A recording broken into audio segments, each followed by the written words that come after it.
പ്രതീക്ഷാനിർഭരമായ കാഴ്ചകളാണിത്. ഇരുൾ നിറഞ്ഞ കഴിഞ്ഞ കാലത്തെ ആത്മവിശ്വാസത്തോടെ മറികടന്ന് വെളിച്ചമുള്ള ഭാവിയിലേക്ക് കടന്നുവരികയാണിവർ.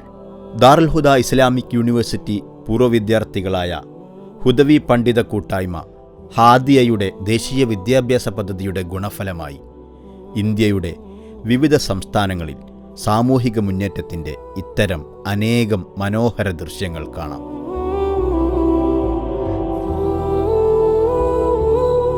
പരാധീനതകളുടെ പടുകുഴിയിൽ നിന്ന് രാജ്യത്തെ മുസ്ലിം സമൂഹത്തെ കൈപിടിച്ചുയർത്തേണ്ടത് വിദ്യാഭ്യാസത്തിലൂടെയാവണമെന്ന് തിരിച്ചറിഞ്ഞ് 2012 ആരംഭിച്ചതാണ് ദേശീയ വിദ്യാഭ്യാസ പദ്ധതി.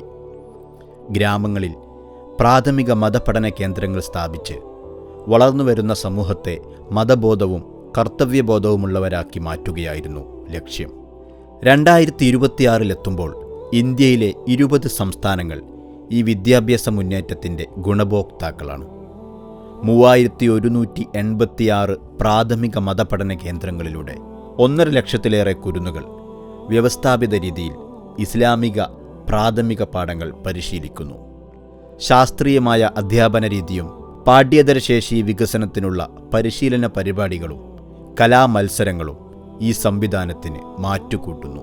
മക്തബുകളിൽ ഒതുങ്ങാതെ സമഗ്രമായ സാമൂഹിക മുന്നേറ്റമാണ് ദേശീയ വിദ്യാഭ്യാസ പദ്ധതി മുന്നിൽ കാണുന്നത്. മുതിർന്നവർക്ക് ഖുർആൻ പാരായണ പരിശീലനം നൽകുന്ന ഖുർആൻ ലിറ്ററസി മിഷൻ, അവരുടെ മതപഠനത്തിനുള്ള താലീമെ ബാലിഗാൻ എന്നീ പദ്ധതികളിലൂടെ സ്ത്രീ പുരുഷ ഭേദമന്യേ നിരവധി പേർ മതപരിജ്ഞാനം നേടുന്നു. മതവിദ്യയോടൊപ്പം നിലവാരമുള്ള പൊതുവിദ്യാഭ്യാസവും ഉറപ്പുവരുത്താനുള്ള ശ്രമങ്ങൾ ഹാദിയ നടത്തുന്നു. രാജ്യത്തെ വിവിധ കേന്ദ്രങ്ങളിൽ പ്രീ സ്കൂളുകളും പബ്ലിക് സ്കൂളുകളുമടക്കം ഉന്നത നിലവാരമുള്ള പൊതുവിദ്യാഭ്യാസ സംവിധാനങ്ങൾ ദേശീയ വിദ്യാഭ്യാസ പദ്ധതിയുടെ ഭാഗമാണ്. അസമിലെ രാംപൂരിലുള്ള കമ്മ്യൂണിറ്റി ഡെവലപ്മെൻറ്റ് സെൻ്ററും ഓക്സ്ഫോർഡ് പബ്ലിക് സ്കൂളും, വെസ്റ്റ് ബംഗാളിൽ പണി പുരോഗമിക്കുന്ന ഹിക്മ ഇൻസ്റ്റിറ്റ്യൂട്ടും ഇതിൽ ശ്രദ്ധേയമാണ്.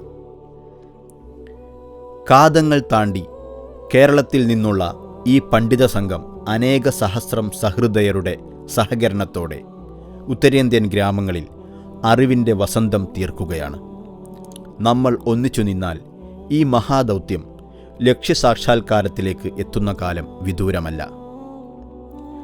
രാജ്യത്തെ അസംഖ്യം സാധുജനങ്ങളെ പുതിയൊരു പ്രഭാതത്തിലേക്ക് കൈപിടിച്ചുയർത്തുന്ന ദേശീയ വിദ്യാഭ്യാസ പദ്ധതിക്ക് തആവുൻ ക്യാമ്പയിനിൻ്റെ ഭാഗമായി ഒരു വിദ്യാർത്ഥിയുടെ ഒരു വർഷത്തെ ചെലവിലേക്കായി 500 രൂപയോ, ഒരു പ്രാഥമിക മതപഠന കേന്ദ്രത്തിന് 20,000 രൂപയോ, ഒരു ഗ്രാമത്തിലെ ഒരു വർഷത്തെ വിദ്യാഭ്യാസ ശാക്തീകരണ പ്രവർത്തനങ്ങൾക്ക് 50,000 രൂപയോ നൽകി ഈ പുണ്യപ്രവൃത്തിയിൽ പങ്കാളികളാവുക. നാം ഒന്നായി തെളിയിക്കുന്ന ജ്ഞാനപ്രകാശത്തിൻ്റെ നേർവഴിയിലൂടെ ഒരു വലിയ ജനത പുതിയ ലോകം കാണട്ടെ.